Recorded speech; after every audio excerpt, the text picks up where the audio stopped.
Պետությունը հայտարարում է, որ քաղցկեղով հիվանդին ինքը բուժում է, ստանձնում է ծախսերը և 150,000 դրամ է հատկացնում տարեկան,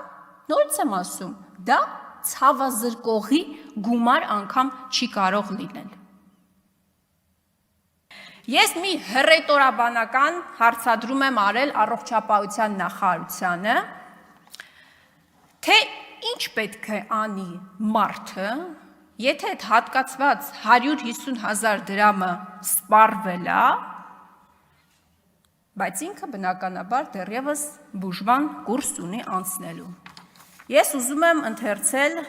առողջապահության նախարարի պատասխանը, սիրելի հայրենակիցներ։ Չարորակ նոյագործությունների բուժումը հերթագրման ենթակա չէ և նշված պացիենտների հիվանդանոցային բժշկական օգնությունը և սպասարկումը պետք է կազմակերպվի պետության կողմից երաշխավորված անվճար և արտոնյալ պայմաններով արտահերթ, անկախ Հայաստանի Հանրապետության պետական բյուջեի առողջապահություն բաժնի տվյալ ծրագրին հատկացված գումարների առկայությունից։ Կենաց, մեզ եք մեղադրում կենացներ ասելու մեջ։ Ես մի բան եմ հասկացել, մարդը, որը չունի գումար, Հայաստանի Հանրապետության այն քաղաքացին, որը չունի գումար, դատապարտված է մահվան և իրավունք չունի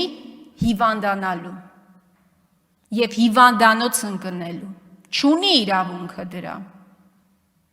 որովհետև դատապարտված է մահվան։